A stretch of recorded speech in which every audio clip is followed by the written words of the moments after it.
The quiet hum of the old refrigerator was the only sound in my small kitchen, a familiar companion on a day that felt anything but ordinary.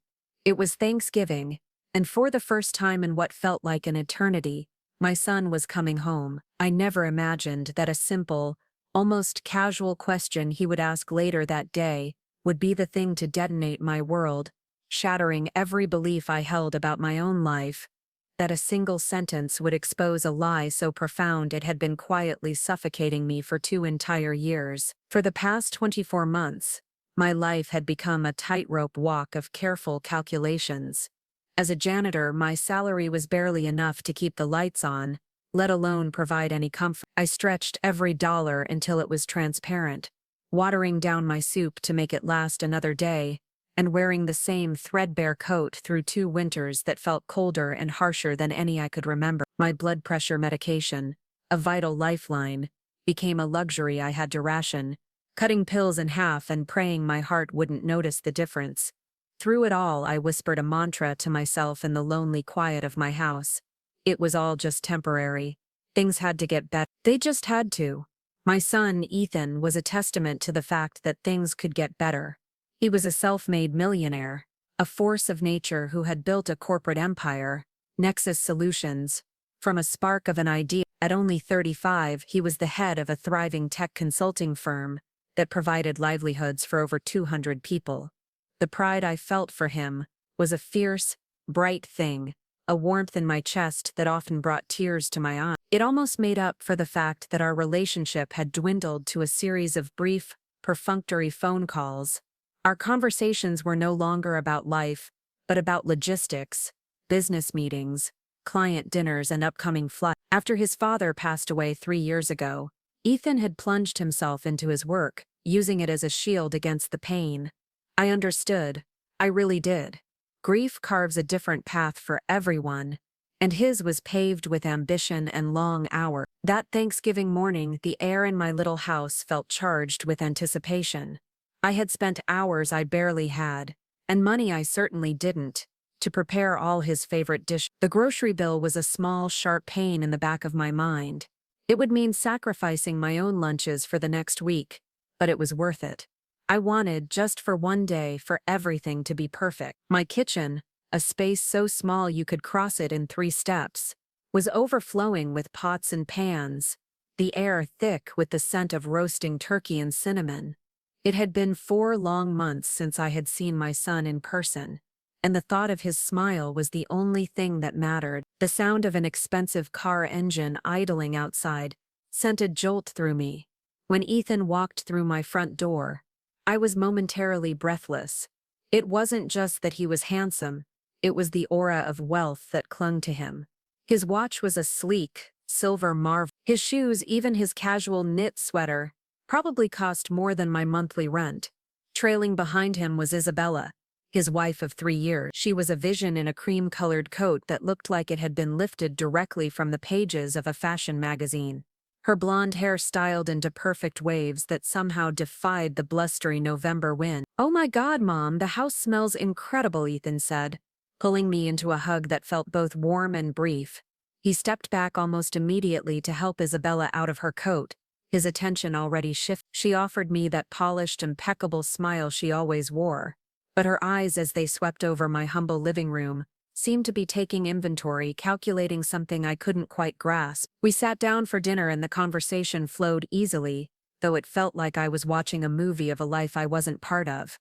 I listened as Ethan spoke passionately about expanding his business to the West Coast.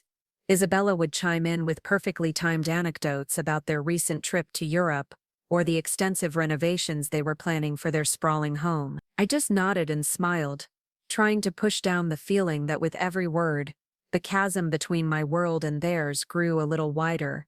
Then, just as I was carefully placing a slice of pumpkin pie onto his plate, Ethan leaned back, a contented smile spreading across his face. "Mom, I've been meaning to ask you something that's been on my mind," he said. I set the pie server down, giving him my complete, undivided attention. "What is it, honey?" He looked at me, his eyes full of genuine affection. "How are you enjoying the lake house I gave you 2 years ago? I know you've always loved being near the water." The words didn't register at first. They floated in the space between us, nonsensical and strange. It felt like he'd just asked me how my recent trip to the moon was. A chill, sharp and sudden, washed over me, a sensation like ice water being poured down my spine. I could feel my own heartbeat quicken, a frantic, panicked rhythm against my ribs. I stared at him, my mouth falling slightly open, as I tried to force my brain to make sense of what he'd just said. "Lake house?" The words came out as a weak, confused whisper. "What lake house, Ethan?" I never received any lake house." Ethan's smile faltered, confusion clouding his features. He shot a quick, uncertain glance at Isabella, who had suddenly gone perfectly still beside him, her fork frozen halfway to her mouth.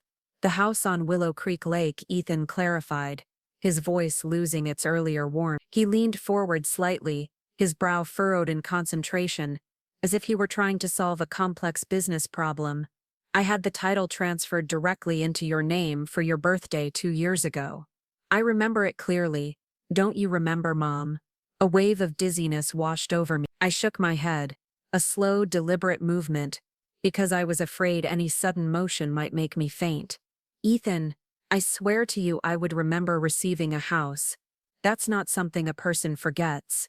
I've never gotten anything like that." "Are you absolutely sure you're not thinking of someone else?"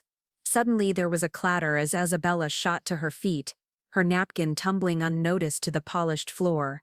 "Oh, I just remembered," she announced, her voice a full octave higher than usual, strained and brittle. "I completely forgot I need to make a quick phone call about that appointment for tomorrow." She didn't wait for a response.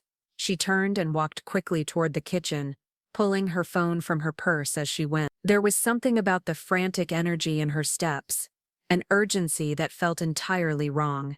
It was a panicked retreat, and the sight of it made my stomach clench into a tight, cold knot. Ethan's gaze followed her for a moment before snapping back to me, his focus sharpening. The puzzle was consuming him now. "Mom, that's just impossible. I had my assistant, Chloe, handle all of the paperwork personally. It was all verified and signed." He was thinking out loud, ticking off a mental checklist. "The deed was supposed to have been mailed directly to you, and there were supposed to be monthly maintenance payments set up too." My breath caught in my throat. "Monthly payments?" I asked, my voice barely a whisper. "What monthly payment?" "The $1,500 I've been sending you every month to help out with your expenses," he said, looking at me as if this should be obvious.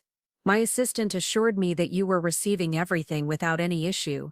The room seemed to tilt on its axis. My hand flew to the edge of the dining table, my fingers gripping the wood to steady myself. $1,500. Every single month. For 2 years. My mind, so accustomed to calculating every penny, did the math in an instant. That was $36,000.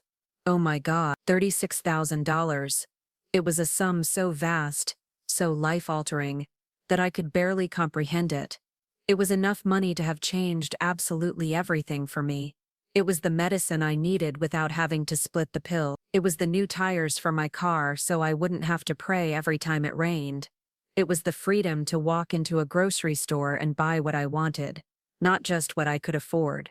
It was the simple dignity of not having to choose between paying the electric bill and eating a decent meal. The weight of all those struggles, all that silent suffering pressed down on me at once. "Ethan," I said, my voice trembling as I finally found it. I looked him directly in the eye, willing him to see the absolute truth of what I was about to say. "I swear to you on your father's memory, I have not received a single dollar, not one monthly payment." The words came tumbling out now, 2 years of quiet desperation finally breaking through the dam of my pride. "I've been struggling just to pay for my blood pressure medication. Last month, Ethan, I had to choose. It was either groceries for the week or keeping the lights on. I chose the lights." The color drained from my son's face. He went from a healthy, confident man to a pale, stricken ghost in the space of a single heart. He shot up from his chair, the legs scraping harshly against the floor in the sudden silence.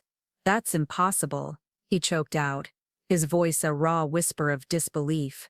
"That cannot be possible. I have the receipts. I have bank transfers. Everything should be documented." From the kitchen, I could hear Isabella's voice. It was low and urgent, the words themselves indistinct, but the tone carried a clear note of panic. My hands began to tremble as the full, horrifying weight of the situation started to settle over me. This was not a mistake. This was not a clerical error. This was something else entirely. "Show me," I whispered, the request feeling monumental.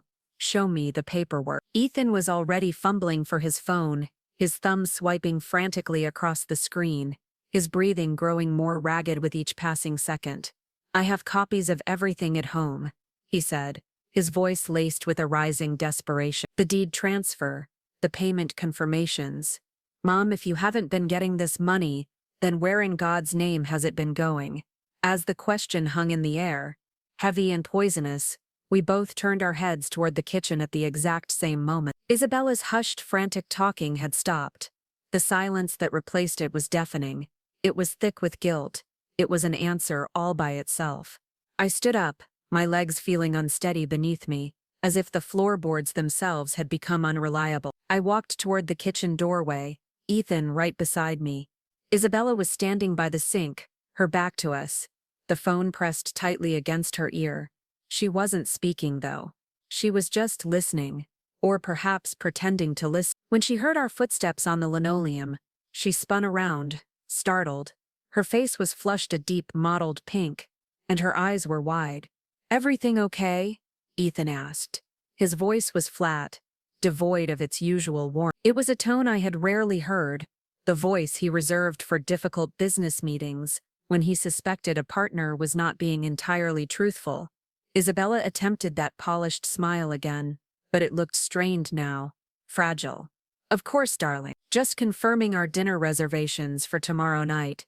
But I could see it now, the truth she was trying so hard to mask. The guilt was etched across her features, a frantic energy buzzing beneath her skin.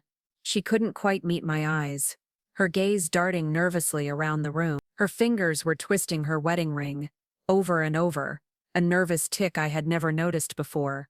"Isabella," Ethan said, his voice slow and deliberate. "Do you know anything about the lake house paperwork?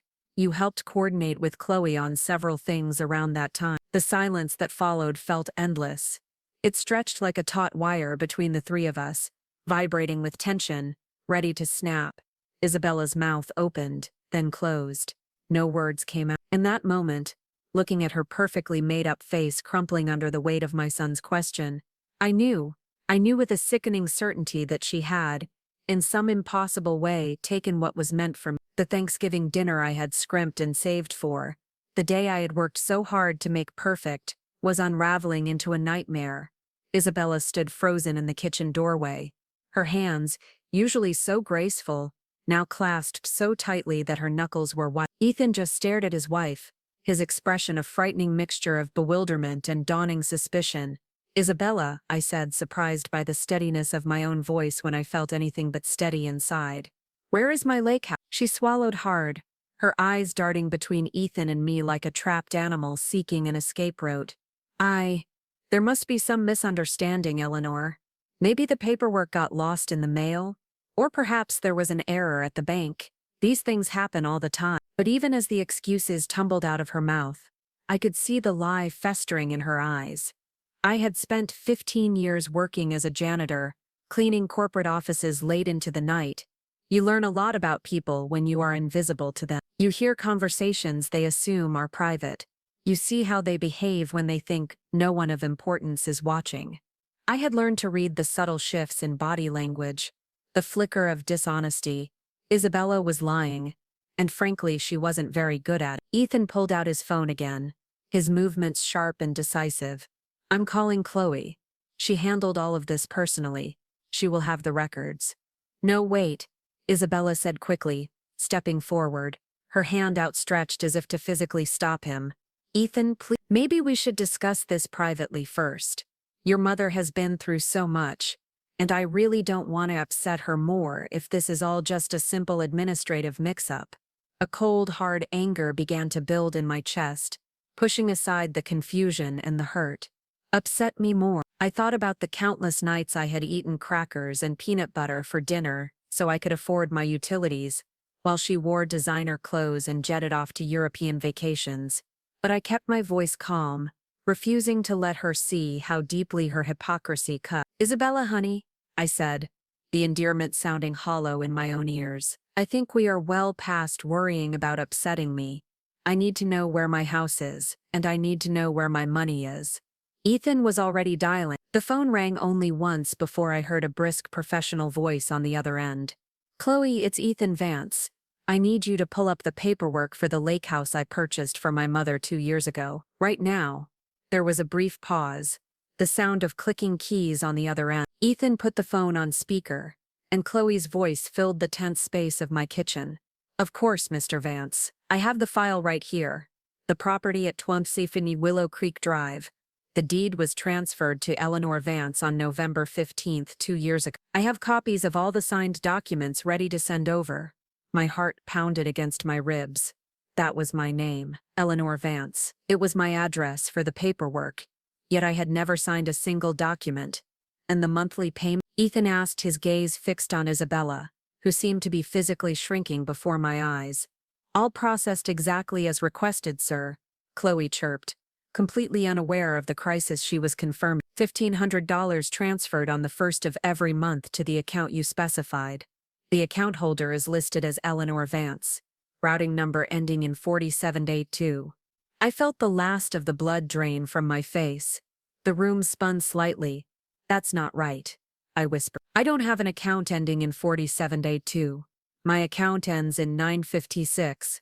My son's eyes, cold and sharp as splintered ice, snapped to his wife. The entire scene seemed to freeze, every detail magnified: the condensation on a glass of water, the ticking of the clock on the wall, the way Isabella's breath hitched in a tiny desperate gasp. The friendly professional voice on the phone was oblivious, a disembodied agent of a truth that was about to shatter our family. "Chloe," Ethan said, his voice dangerously quiet, each word carefully enunciated. "Can you read me the full account number, please?" As Chloe dutifully rattled off the sequence of numbers, I watched Isabella's face completely crumble. It was a horrifying sight, like watching a beautiful porcelain mask crack and fall away to reveal nothing but panic and deceit underneath. The number was not mine. It was not even remotely similar to mine. It was a string of digits that held no meaning for me, yet they had governed my life for 2 long, painful years. "Chloe," Ethan continued, his voice so controlled it was terrifying, "who provided you with this specific account information?" There was another rustle of papers on the other end. "Your wife, sir," Chloe responded, without hesitation. "Mrs. Vance called me in December 2 years ago.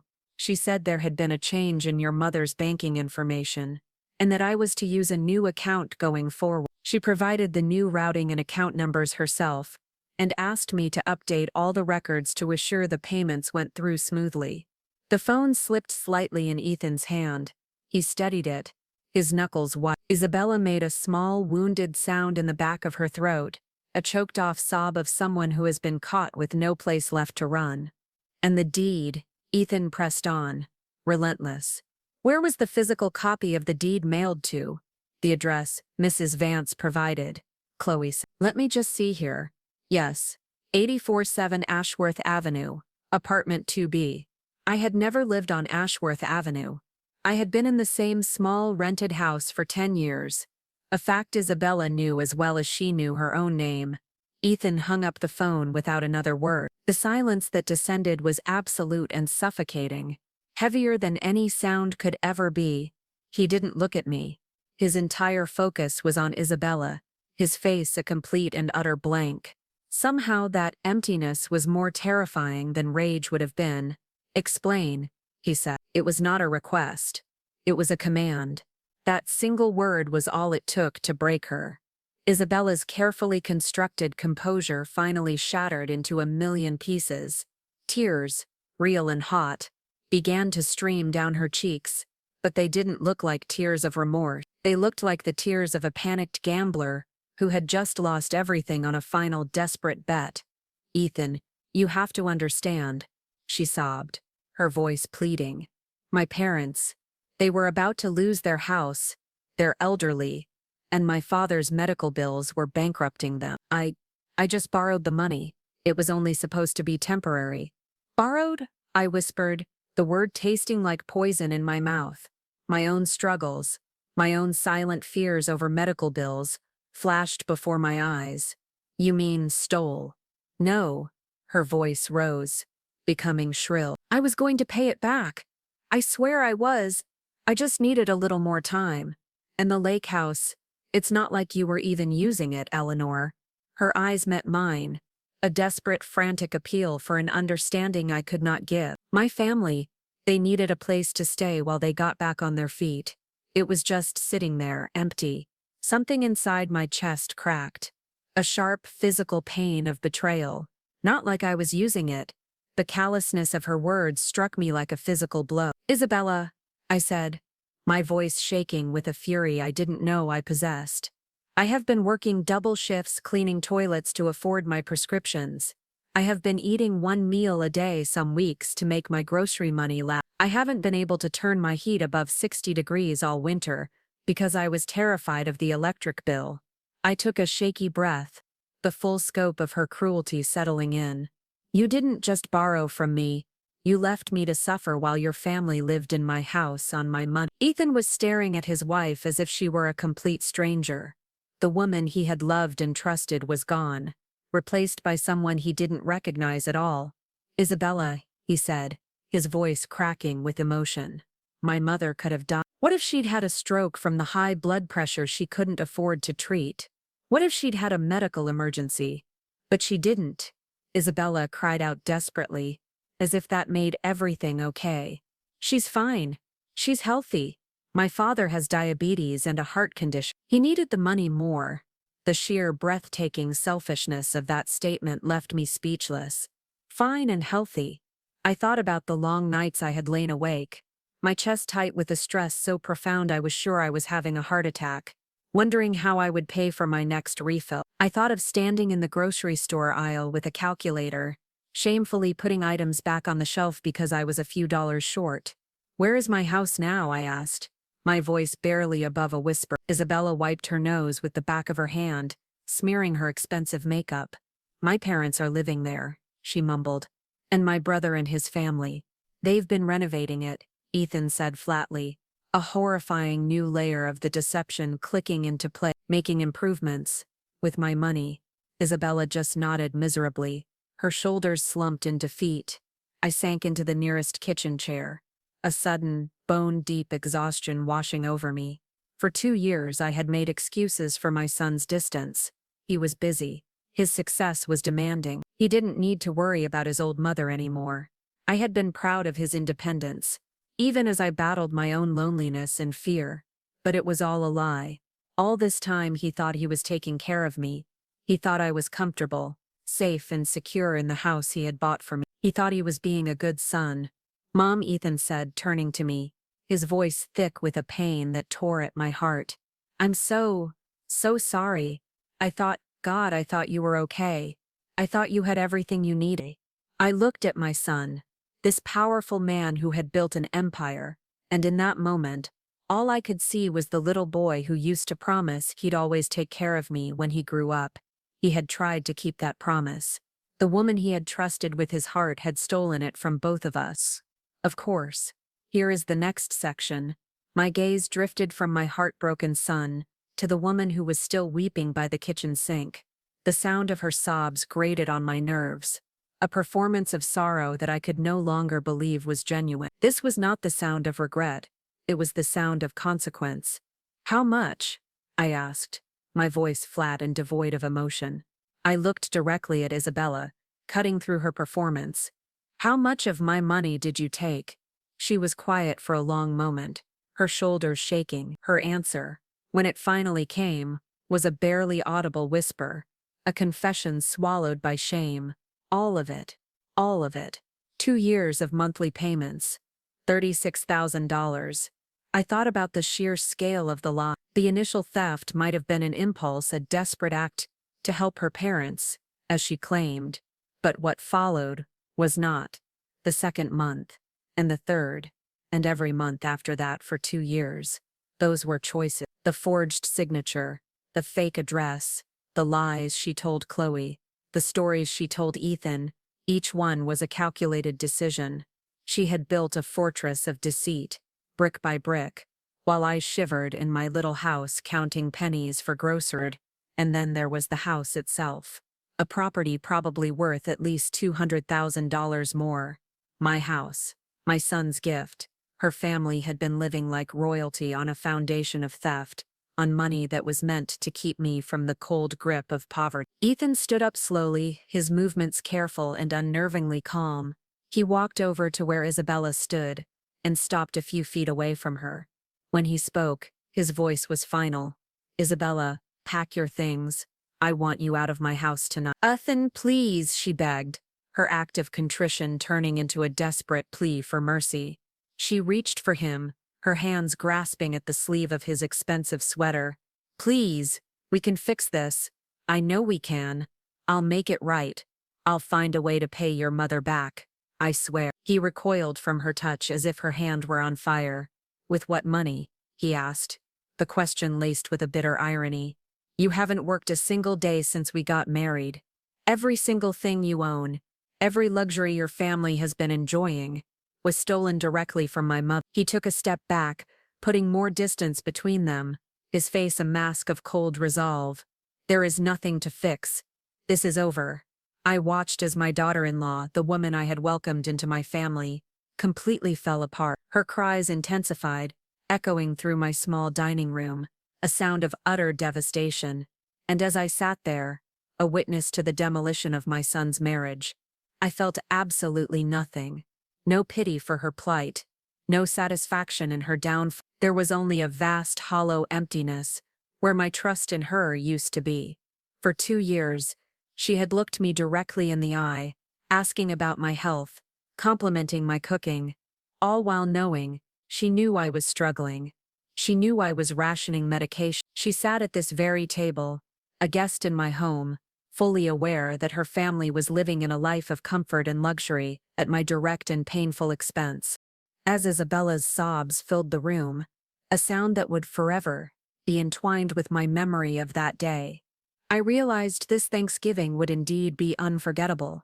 I had prayed for a day of warmth and family connection, a perfect memory to hold on to. Instead, I would forever remember it as the day I learned the devastating truth that sometimes the people who wear the brightest, most convincing smiles are the very ones hiding the darkest and most cruel secrets. It was the day I discovered that the monster in my story wasn't a stranger, she was family.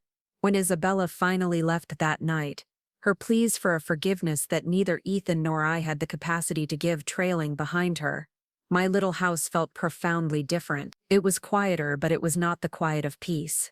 The silence was thick and heavy, saturated with the weight of unanswered questions and a betrayal so deep it seemed to settle into the very corners of the room, a permanent, toxic dust. Ethan, his face drawn and pale, wanted to call his lawyer, Mr. Davies, immediately. He wanted to set the wheels of justice in motion, to unleash the full force of his anger and resources. But I asked him to wait. It wasn't because I was having second thoughts, or because some part of me wanted to show mercy. It was because a cold, hard instinct told me that this was not the end of the story. Thieves as methodical as Isabella rarely steal just one. I had a sickening feeling that the house and the monthly payments were only the beginning, and we needed to understand the full extent of her deception before we made our next move. "Mom, you don't need to do any more," Ethan said, sinking into the chair opposite me at my worn kitchen table. His expensive suit, which had looked so impeccable just hours before, was now wrinkled and disheveled. "Please, just let me handle everything from here. You've been through more than enough." But I shook my head, a new and unfamiliar resolve hardening within me. For 2 long years I had been the unwitting victim of Isabella's elaborate lies. I had been helpless, completely unaware as she systematically siphoned away the security and dignity my son had tried to give me. But now, I knew the truth. I was no longer a victim in the dark. I refused to sit back and let others fight my battles for me. "I need to see it all," I told him, my voice gaining strength with every word. "Every document, every bank record, every single piece of paper. I need to understand exactly what she did to me. The next morning after Ethan went home to shower, change, and gather the mountain of documents from his home office, I did something I hadn't done in 2 years. I called in sick to work. My supervisor, Miss Gable, was surprised to hear my voice on the phone instead of seeing me at the punch clock. When I told her I had a family emergency, her surprise was replaced by genuine understanding and concern.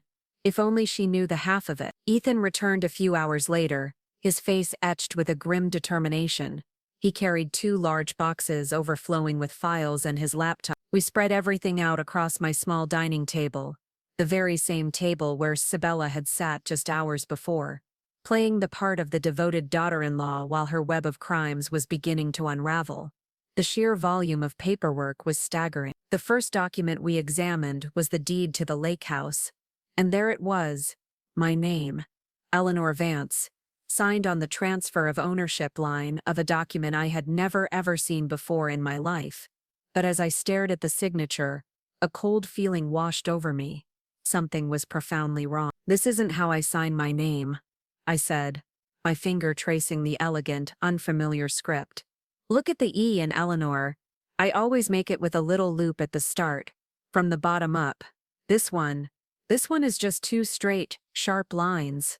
It's too perfect." Ethan immediately pulled out his phone and took a clear picture of the signature. He scrolled through his photos for a moment, before finding an image of the birthday card I had signed for him last year. He placed the phone next to the deed. The differences, while subtle to a casual observer, were glaring once you knew what to look for. My real signature was softer, rounder. The one on the deed was angular and precise. A forgery crafted by a careful hand. "She forged your signature," Ethan said, his voice flat and hard with a contained fury. "She sat in our house and practiced your name until she could copy it well enough to steal from you." We kept digging, and with every file we opened, the portrait of Isabella's deception became clearer and more monstrous. The bank records confirmed what Chloe had told us. The monthly payments had been consistently deposited into an account at Sterling Trust Bank. It was a bank I had never done business with, in a part of town I rarely visited. Someone had not just redirected my money, they had stolen my entire identity to do it. "I need to see this account," I said, a firm resolve settling in my bones. "I need to stand in that bank and see the proof for myself." Ethan called the bank, but as expected, they refused to give him any specific information over the phone since he wasn't the account holder. So we drove there together. My hands trembled slightly as I walked across the cold marble lobby of Sterling Trust Bank, my driver's license and social security card clutched in my hand like a shield. The account, the bank representative informed us after leading us to a small private office, had been opened 2 years and 1 month ago, just a few weeks before the first of my son's payments was scheduled to arrive. The address on file was 847 Ashworth Avenue, apartment 2B, the same fictitious address Chloe had read to us over the phone. The phone number listed wasn't mine either. "Ma'am," the bank representative said, her brow furrowed as she scrolled through the account history. "Looking at the records, you've never actually been inside this branch before, have you? All transactions were done online or at an ATM." "No," I said firmly, my voice echoing slightly in the quiet room. "I have never been here a day in my life." She turned her monitor toward us and showed us the digital copy of the signature card used to open the account. There it was again, the same forged version of my name, a stranger's handwriting pretending to be mine. "This is a clear case of identity theft," the representative said, her professional tone shifting to one of genuine concern. "You need to file a police report immediately. We will freeze the account, of course." But we weren't finished yet. The true scope of the betrayal was even deeper. As we sat in that sterile bank office, a more complete and sickening picture began to emerge. The monthly payments, it turned out, were just the beginning. Ethan had also been sending additional funds for my medical expenses, money I had never known existed, let alone received. There was $500 for a new pair of glasses he thought I needed, $800 for dental work I never had, and a $1,000 Christmas bonus he had sent last year, hoping to bring me a little holiday cheer. Every single payment had been meticulously rerouted by Isabella into the fraudulent account. "How much?" I asked, my voice barely a whisper. I was almost afraid to hear the answer. Ethan's fingers flew across his phone's calculator, his face growing paler with every number he added. When he was done, he looked up at me, his eyes filled with a mixture of rage and profound sadness. $43,000, he said, his voice thick with disbelief. Mom, over 2 years she didn't just take the $36,000, she stole $43,000 from you. The number hung in the air, an impossible sum. It was more money than I'd made in the last 2 years of backbreaking work combined. It was the price of a life without fear, a life of comfort and security that had been stolen from me one transaction at a time. It was enough to have changed everything. We drove to 817 Ashworth Avenue next. The car was silent, but it was a heavy, charged silence, filled with unspoken rage and grief. The number echoed in my mind, $43,000. I kept picturing it, not as a lump sum, but as a series of individual lifelines, a bottle of pills, a new thermostat, a trip to the dentist, a Christmas gift, each one a kindness from my son that had been intercepted and consumed by his wife's greed. The address led us to a run-down apartment complex on the other side of town, the kind of place that felt forgotten by time. It had a flickering neon sign with a missing letter, cracked concrete steps, and a general air of transient misery. Apartment 2B was on the second floor, its window dark and empty, a faded "for rent" sign taped to the inside of the glass. She probably rented it for a month, just long enough to establish the fake address and get a box set up, Ethan said, his jaw tight with an anger so profound it seemed to vibrate through the car. Just long enough to steal your identity. But my mind was snagged on a different, more practical question. This wasn't just about a stolen address or a forged signature. This was more intimate. Ethan, I asked, turning to him in the dim light of the car. How did she get my personal information, my social security number, my date of birth, all the details she would have needed to open that account and file those documents? He was quiet for a long moment, his gaze fixed on the derelict building. When he finally spoke, his voice was heavy with self-reproach. From our house, he said softly. I keep copies of all important family documents in a file in my home office. Birth certificates, social security cards, everything. She would have had complete and total access to it all. The betrayal cut deeper with each new revelation, 1,000 tiny paper cuts to the soul. Isabella hadn't just stumbled upon an opportunity and taken it. This wasn't a one-time desperate act. This had been planned. She had carefully and systematically gathered the tools she needed to steal my identity, all while living in my son's house, sleeping in his bed, eating at his table and pretending to love him. She had violated the sanctity of their home to orchestrate the violation of my life. That evening, back in my small living room, we sat surrounded by the damning evidence of Isabella's crimes. The papers were spread across the floor and table, a mosaic of deceit. Ethan finally looked at me, his eyes glistening with unshed tears. Mom, I am so sorry, he whispered, his voice thick with emotion. I trusted her. I trusted her completely. I never ever thought to verify that you were actually receiving the money. And the worst part is, he trailed off, shaking his head as if he couldn't bear to say the words. What is it? I prompted gently. She was the one who suggested I send it in the first place. That detail hit me with the force of a physical blow, knocking the wind out of my lungs. She suggested it? Ethan nodded miserably, the full weight of her manipulation finally crashing down on him. It was about 6 months after Dad died. We were having dinner, and she started talking about how worried she was about you, all alone and trying to manage on your own. She said it would be a wonderful, caring gesture if I could help you with your expenses, especially since Nexus Solutions was doing so well. He looked up at me, his eyes pleading for me to understand the depth of the She even offered to coordinate with Chloe to get everything set up, to take the burden off me. She framed it as her being a thoughtful, loving daughter-in-law. I closed my eyes. The true monstrous artistry of Isabella's scheme laid bare. She had positioned herself as the angel on my son's shoulder, the caring wife who was deeply concerned for her struggling mother-in-law. All the while, she was secretly building the pipeline that would divert every single dollar meant for me directly into her own family's pocket. She had manufactured the entire situation. And the lake house, Ethan continued, his voice hollow. It was the same thing. She came to me and said you'd mentioned offhand how you always dreamed of living near the water, how it would be good for your health and your peace of mind. She was the one who found the property online. She helped me negotiate the price. She handled all the communication with the realtors and Chloe.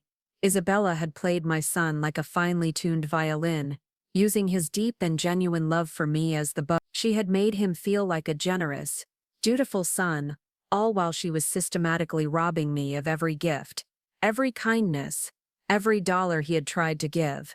As Ethan began to carefully gather the papers, stacking the evidence to take to his lawyer the next day, I sat alone in my living room. I stared at the familiar, faded walls of the cramped space I had been forced to call home. This wasn't supposed to have been my reality. I was supposed to be living in a beautiful house by a lake, comfortable and secure. Instead, Isabella's parents were likely sitting on my porch at that very moment, enjoying their stolen retirement while I had spent years rationing my blood pressure pills. But knowing the truth, as agonizing as it was, felt like the first step toward reclaiming my life. Isabella had stolen more than money. She had stolen 2 years of security, of dignity, and of the peace of mind that comes with knowing your child is taking care of you. Tomorrow, we would begin the long and difficult process of getting it all back. But tonight, for the first time in 2 years, I went to bed knowing exactly where I stood. And that knowledge, as bitter as it tasted, felt like power. A few days later, the lawyer's call came. It found me on my hands and knees, scrubbing the scuff marks from the cold, unforgiving tile of a corporate law firm's lobby, a place where men like my son made deals worth more than I would ever see in my lifetime. My knees ached with a familiar, deep-seated pain, and my hands were raw from the harsh industrial-grade cleaning solutions that smelled of bleach and bitter lemons. I kept working just as I always had, because every single dollar from this job was a dollar I needed to survive. Or at least I thought it was. Mrs. Vance. Mr. Davies' voice was grim when I called him back during my 15-minute lunch break, huddled in a drafty utility closet. We need to meet, immediately. What our investigator has uncovered goes far beyond what any of us initially suspected. Ethan picked me up after my shift ended. He looked terrible, his face drawn and shadowed with an exhaustion that went soul deep. He had barely slept since Thanksgiving, throwing himself into this investigation with the same relentless intensity he brought to his business venture. But this wasn't a business deal that could be solved with clever strategy and a winning presentation. This was personal, a rot that had spread through the very heart of his life, and it was destroying him.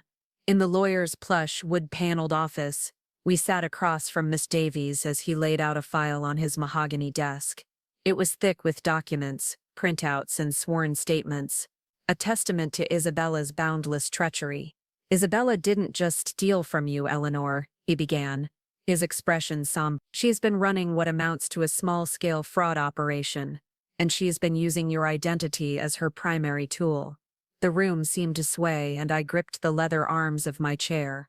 Mr. Davies went on to explain that Isabella hadn't just opened one fraudulent bank account. She had used my stolen personal information to open 3 separate accounts at different banks across the city. She had applied for and received multiple high-limit credit cards in my name, taking out small personal loans from online lenders as well. Then came the most devastating blow. She had been filing false tax returns, claiming me as a dependent while simultaneously reporting the income she was stealing from Ethan as if I had earned it. The IRS has been trying to contact you for the better part of a year about serious discrepancies in your tax filings, Mr. Davies continued, his gaze sympathetic but firm. Of course, they have been sending all notices and warnings to the fake address on Ashworth Avenue. As far as the federal government is concerned, Eleanor, you are currently under a criminal investigation for tax evasion. I felt like I was drowning, suffocating under the weight of a crime I didn't even know had been committed. Tax evasion?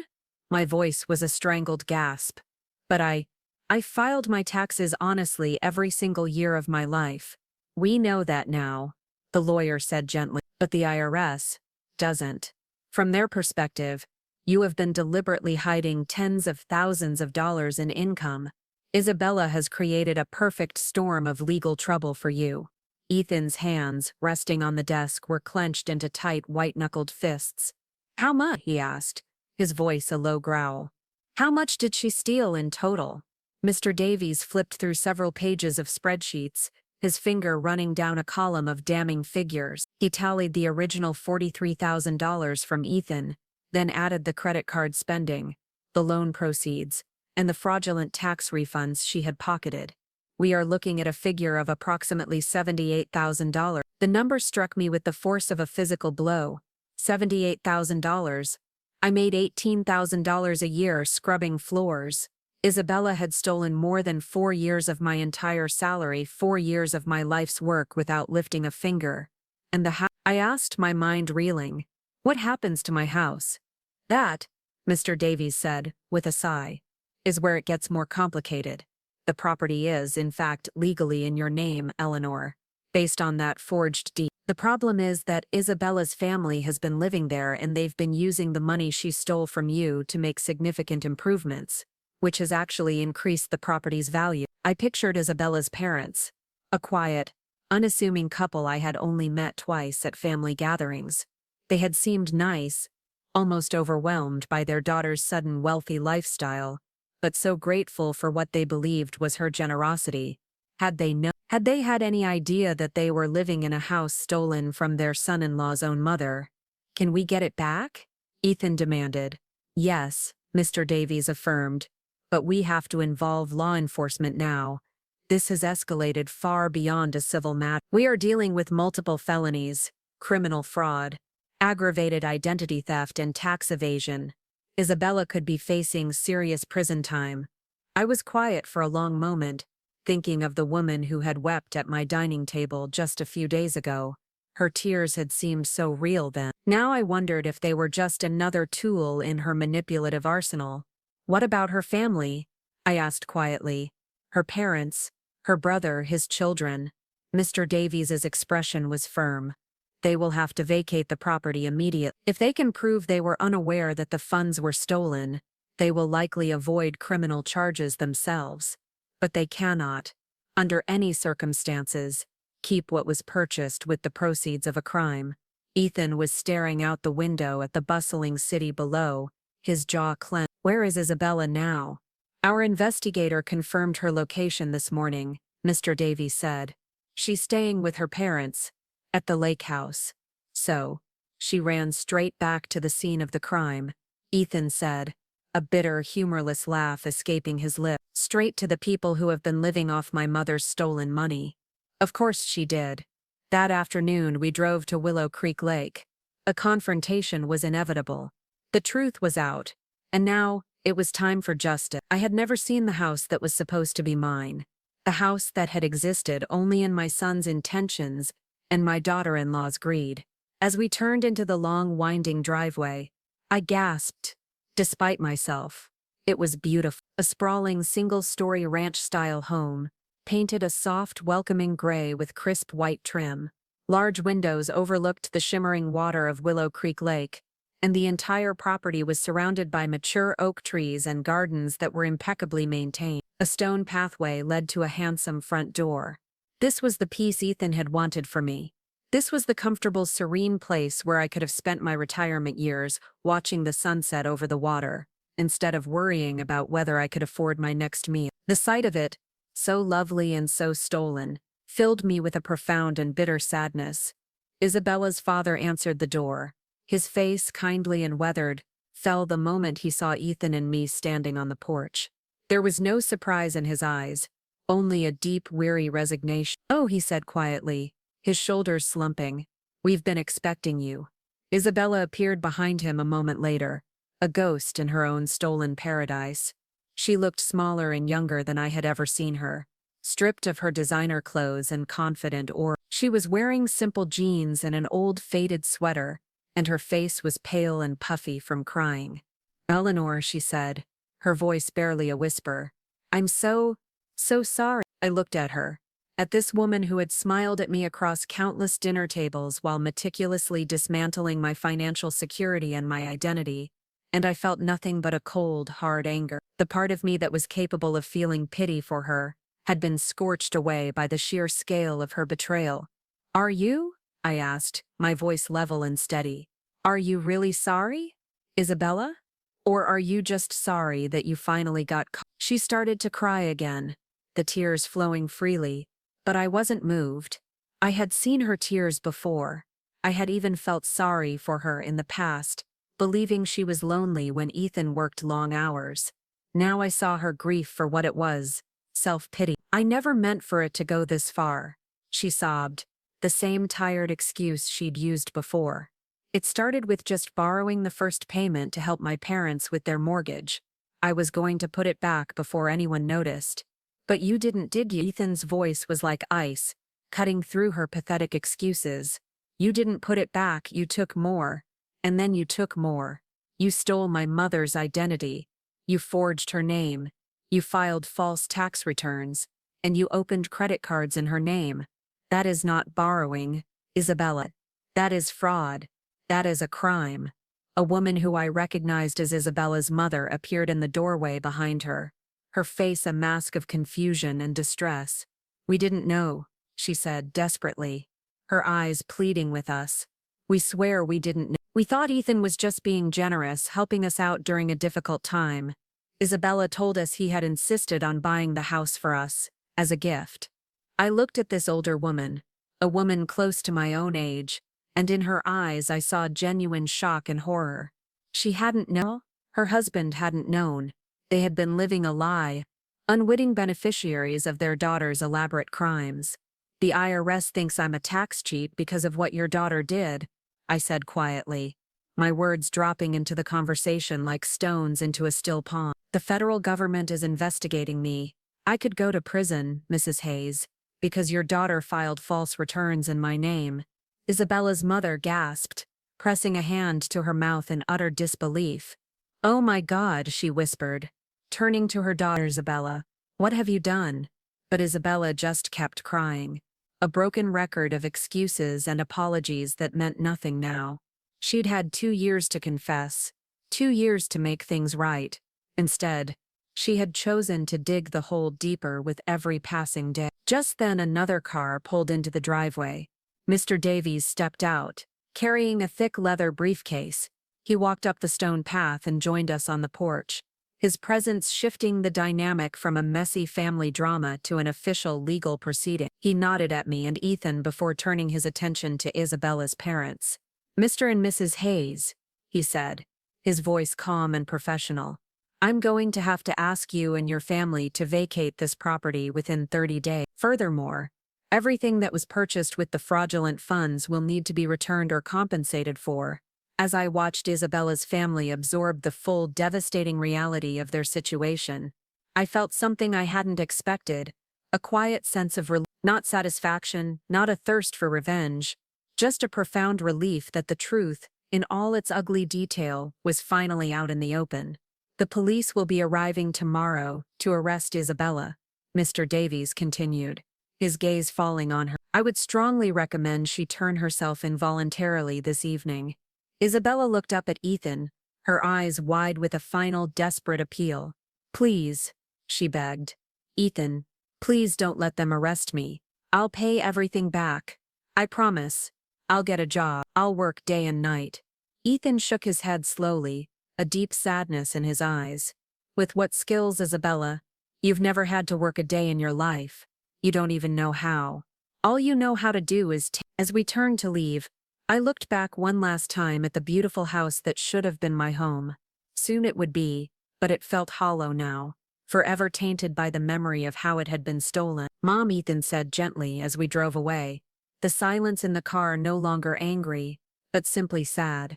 I am going to make sure you never want for anything again. I'm going to take care of you the way I should have been doing all along. I reached over and patted his hand. You were taking care of me, honey. It's not your fault that she stole what you gave. But as we drove back toward my small, cramped house, I knew that everything was about to change. The confrontation was over. Now came the time for justice. Of course. Here is the next section. The divorce papers were finalized on a gray, dreary Tuesday in February, 3 long months after that devastating Thanksgiving dinner. I sat on a hard bench in the courthouse hallway, the scent of old paper and stale coffee hanging in the air. Ethan sat beside me, his presence a quiet, solid reassurance. A few moments later, Mr. Davies emerged from the courtroom, his expression calm and settled. Isabella had signed everything without contest. She had already been sentenced to 18 months in a low-security prison for fraud and identity theft. Fighting the divorce would have only buried her under legal fees she had no way to pay. "It's done," Mr. Davies said, sitting down beside us. "The marriage is officially dissolved. All assets that were purchased with the stolen funds revert to their rightful owners. Eleanor, you now have the clear and undisputed legal title to the lake house. All the money in the fraudulent accounts has been frozen and is pending full restitution to you." Ethan let out a long, slow breath he seemed to have been holding for months. "And what about her family?" he asked. "They vacated the property last week," Mr. Davies confirmed. "Her parents moved in with her brother in a small apartment across the state line. From what I've gathered, they've been surprisingly cooperative. I think they are genuinely horrified by what their daughter did and want to distance themselves from it completely." I felt a strange, conflicting mixture of relief and sadness. There was relief that this waking nightmare was finally legally coming to an end. But there was also a pang of sadness for the collateral damage. Isabella's parents were innocent victims in their own right. They had lost their home and their dignity, all because their daughter had chosen a path of elaborate theft instead of honest humility. The weeks that followed were a whirlwind of paperwork, legal appointments, and immense personal adjustment. Ethan threw himself into making things right with the same ferocious intensity he had once brought to building his business empire. He hired a team of forensic accountants to meticulously untangle the fraudulent tax filings Isabella had created, working directly with the IRS to clear my name of any wrongdoing. He personally oversaw every single detail of transferring the ownership of the lake house and recovering the stolen funds. But the most significant change was not in my circumstances, it was in my son. The powerful businessman who had once been too busy for more than a bi-weekly phone call was gone. In his place was a son who stopped by my little house every few days, who called every night just to check in, who insisted on taking me to doctor's appointments and helping me with my grocery shopping. He was trying to make up for lost time. "You don't have to hover so much, honey," I told him one afternoon. We were in my old house, packing the few belongings I wanted to keep. The rest would be donated. He paused in the middle of carefully folding one of the quilts my own mother had made, his hands stilling on the soft, worn fabric. He looked at me, his eyes filled with a guilt that I knew was still eating away at him. "Mom, I missed 2 whole years of your life because I was arrogant enough to trust Isabella completely and too self-absorbed to look closer. I'm not missing anymore." I understood his guilt, even if I felt he didn't deserve it. Isabella had been a master manipulator, and he had been her primary victim in so many ways.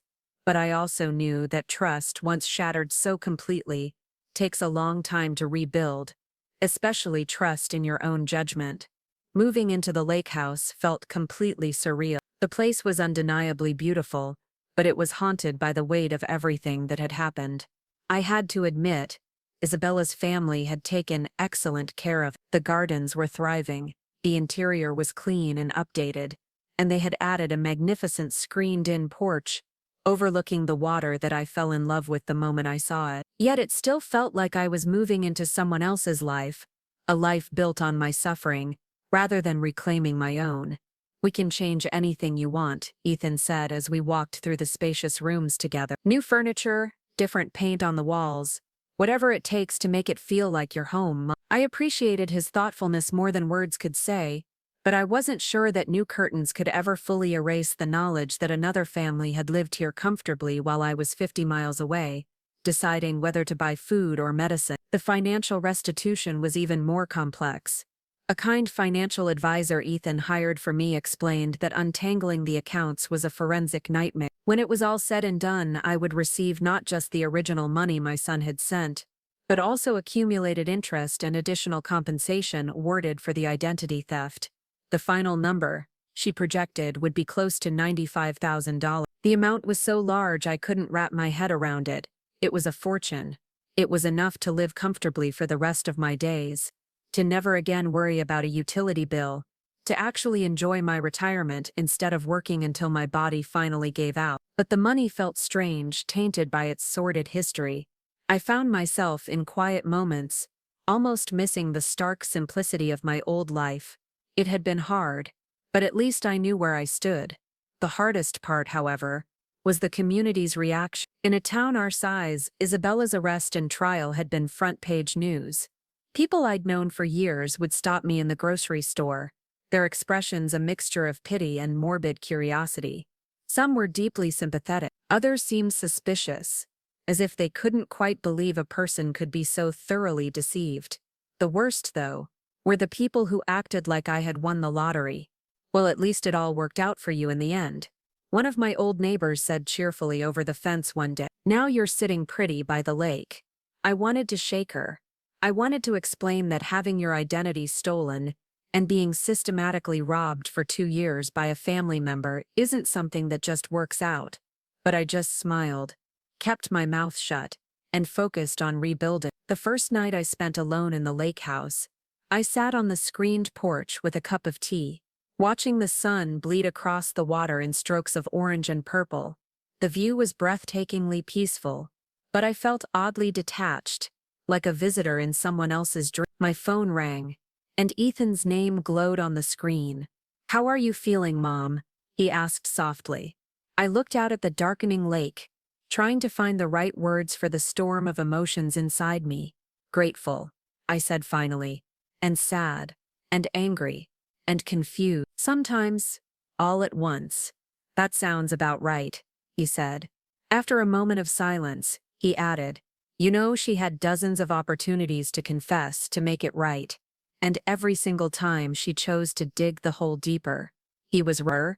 Her crime wasn't a single act, but 1,000 daily choices to continue the deception. As I hung up the phone and walked through the beautiful house that was finally undeniably mine, I felt a wave of profound exhaustion. But it was the exhaustion that comes only after a long, arduous journey is finally over. Tomorrow, I could begin the real work of making this stolen dream into something that truly belonged to me. 1 year later, I stood on the same screened porch where I had spent that first confused, heartbroken night. But the space that had once felt so foreign, so tainted by betrayal, now wrapped around me like a warm, comfortable embrace. Everything had changed, mostly because I had changed it. I had replaced the furniture Isabella's family had chosen with pieces that spoke to my own taste: soft, overstuffed chairs, antique wooden tables, and thriving plants that I had nurtured myself. The walls were hung with photos that told the story of my real life: pictures of Ethan as a boy, of my late husband, of friends I hadn't had the energy to see during those dark years. This was no longer a stolen dream.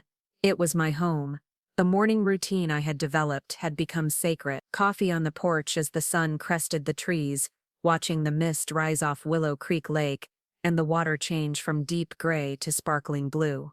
It was a luxury I had never imagined I would possess. This profound peace, this quiet time to simply exist without the constant, gnawing anxiety of financial worry pressing down on my chest. Ethan's car pulled into the driveway, crunching on the gravel, right on schedule for our weekly breakfast. This tradition had started months ago, after his initial guilt-driven hovering had settled into something more natural and comforting. We had both learned to navigate this new relationship, one built on a foundation of radical honesty rather than the intricate falsehoods. Isabella had constructed. "Morning, Mom," he called out as he came through the front door, a white paper bag from the local bakery held aloft like a trophy. "I brought those cinnamon rolls you love." I smiled, setting 2 plates on the kitchen table I had bought myself. "You don't have to bring me pastries every week, Ethan. I am perfectly capable of feeding myself now, you know." He grinned, setting the bag down. The shadows that had lingered under his eyes for months had finally faded. "I know you are, Mom, but I like bringing them. Besides, Miss Kim at the bakery always asks about you. I think half the town has adopted you as their favorite success story." It was true. The same community that had whispered and stared during Isabella's trial had embraced me wholeheartedly once the dust had settled and justice was served. Neighbors brought casseroles when I first moved in, and the mailman always seemed to have a kind word. The scandal had faded, leaving behind a quiet respect. "Any word from Mr. Davies about Isabella's appeal?" I asked as we settled into our usual spots at the table, the aroma of cinnamon filling the air. Ethan shook his head, taking a sip of his coffee. "Her public defender filed the paperwork, but Mr. Davies says it's basically a formality at this point. The evidence was overwhelming, and she pleaded guilty to everything. She's going to serve her full sentence." 18 months had seemed like such a tragically short time when the judge first announced it, hardly enough to account for the damage she had caused. But as the seasons had changed and my new life had taken root, I had stopped thinking about Isabella's timeline and started focusing on my own. "How do you feel about that?" Ethan asked, studying my face with that careful, concerned look he always wore now. I considered the question seriously. A year ago, fueled by anger and hurt, I might have wanted her to suffer more, to face consequences that matched the scale of the pain she had inflicted. But now, sitting in the sunlit kitchen of my beautiful home, with money in the bank and my son's genuine love surrounding me, revenge felt irrelevant. "I feel like she's exactly where she needs to be," I said finally. "Not because I want her to suffer, but because she needs to face real, unavoidable consequences for what she did. Maybe prison will teach her something about accountability that our family never could." Through the long legal process, I had learned more about Isabella's psychology than I ever cared to know. She had grown up in a family that constantly struggled, always looking over the fence at others who had more. When she married Ethan, she suddenly had access to wealth beyond her wildest dreams. But it hadn't been enough. She needed to be the savior, the provider who solved her family's problems, even if it meant stealing from her husband's mother to do it. The therapist her lawyer recommended said she had something called entitlement syndrome. Ethan had told me months ago that she genuinely believed she deserved whatever she could take, simply because life had been unfair to her in the past. I had thought about that explanation for a long time. Life had been profoundly unfair to me too. I had lost my husband and found myself scrubbing floors, just to survive, but I had never once considered that my misfortune gave me the right to steal from others. "Have you heard anything about her family?" I asked. Ethan nodded. "Her parents moved down to Texas to live with her aunt. Her brother found a job in another state. They're starting over, basically, trying to disappear." I felt a pang of genuine sympathy for them. Isabella's crimes had destroyed more lives than just mine. And Ethan, her parents had lost everything, and her brother's children had been uprooted, all because of her choices. "I've been thinking about writing them a letter," I said tentatively. Ethan's eyebrows shot up. "Really? What would you say?" "That I don't blame them. That I hope they're doing okay." I paused, stirring sugar into my coffee. Isabella made her choices, but they didn't deserve to pay such a high price for them. We sat in comfortable silence for a while, watching the lake. A family of ducks had taken up residence near the shore, and I'd gotten into the habit of tossing them breadcrumbs. Simple pleasures I'd never had time for when every waking moment was consumed by the raw mechanics of survival. "I have something to tell you," Ethan said, eventually, his tone shifting to something more serious, almost hesitant. I looked at him expectantly. "What is it, honey?" "I've been seeing someone. A woman I met at a business conference a few months ago. Her name is Olivia, and she's nothing like Isabella." I felt a small flutter of anxiety, a mother's instinctive worry, but I forced myself to relax. He deserved happiness. "Tell me about her." "She's a forensic accountant, actually." He chuckled dryly. "She helps companies investigate financial irregularities. She knows everything about what Isabella did, the whole ugly story. And she's definitely not interested in my money. She makes plenty of her own." I smiled. "A forensic accountant. That seems appropriate." "I thought you might appreciate the irony," he said. "She's also incredibly honest, brutally so. She told me on our third date that she thought I was dangerously trusting and needed to work on my boundaries. Sounds like a smart woman. When do I get to meet her?" "Only if you want to. I'm not rushing anything this time, Mom. I'm learning to trust my own judgment again. And part of that means not seeking approval from everyone else before I even know how I feel myself." I reached across the table and squeezed his hand. "I'm proud of you for taking your time, but when you're ready, I would love to meet her."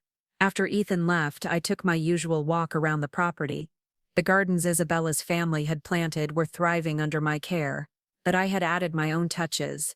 A vegetable patch bursting with tomatoes and herbs, a reading nook under the shade of the old oak tree, and a bird feeder that attracted a riot of cardinals and blue jays. The house was mine in ways that had nothing to do with legal ownership. It was filled with my choices, my memories, my quiet daily routines that no one could steal, forge, or manipulate. That afternoon, I did something I had been planning for weeks. I called Miss Gable, my old supervisor at the cleaning company. "Mrs. Gable, this is Eleanor Vance. I wanted to let you know that I won't be coming back to work." There was a pause on the other end. "Are you feeling all right, Eleanor? You've been out for quite a while now." "I'm feeling better than I have in years," I said, smiling at the profound truth of it. "I'm retiring." It felt strange to say the word out loud. Retirement was something that happened to other people. I had always assumed I would work until my body simply gave out. But now, thanks to the strange, twisted path my life had taken, I could finally stop scrubbing other people's floors and start living for myself. That evening, I sat on my porch with a glass of wine, watching the sunset paint the lake in shades of gold and pink. My phone buzzed with a text from Ethan.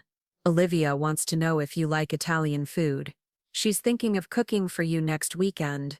I typed back, "Tell her I love Italian food, but she doesn't need to impress me. I already like anyone who makes my son happy." As darkness settled over the water, I thought about the woman I had been a year ago. Tired, struggling, proud, but quietly desperate. She would never have believed that this peace, this profound sense of security and contentment, was possible. Isabella had stolen 2 years of my life, but in a strange, unexpected way. Her crimes had also given me something I might never have had otherwise. They had forced Ethan to truly see me, to understand that I needed more than just financial support. I needed his presence, his attention, his genuine care. They had also taught me something vital about my own strength. I had survived the theft, the investigation, the trial, and the complicated, painful process of reclaiming my identity and my life. I was tougher and more resilient than I had ever given myself credit for. I had also learned something about forgiveness. Not forgiveness for Isabella. She would have to earn that through genuine change that I might never witness, but forgiveness for myself, for being trusting enough to believe her lie, and forgiveness for Ethan, who had been manipulated just as thoroughly as I had been. As I locked up the house and headed to bed, I felt the deep, satisfying exhaustion that comes from a day well lived in a life reclaimed. The lake house that had begun as the scene of Isabella's crime had become my sanctuary. The son who had been deceived into neglecting me had become my devoted companion. Isabella had tried to steal my future, but in the end, she had only delayed it. Now it was mine, fully and completely, to live exactly as I chose, and I chose peace. Eleanor's incredible journey serves as a powerful reminder that the deepest betrayals often grow in the silence between loved ones. Her 2 years of hardship and her son's misplaced trust were fueled entirely by a lack of open communication. This story teaches us a vital lesson for our own lives. Trust is precious, but it must be protected by vigilance and honest conversation. Never be afraid to check in on family, to ask the difficult questions, and to ensure that your love and support are truly being felt. Eleanor's story is not just one of devastating loss, it's about the incredible resilience of the human spirit and finding the strength to reclaim your life and peace after the worst deception. If you believe in the power of storytelling that teaches and inspires, please show your support for our channel. Take a moment to like this video, and most importantly, subscribe so you never miss another journey like this one. Your support allows us to continue bringing these important stories to light. We are always amazed to see our community from all corners of the globe, so please let us know which country or region you are watching from in the comments below.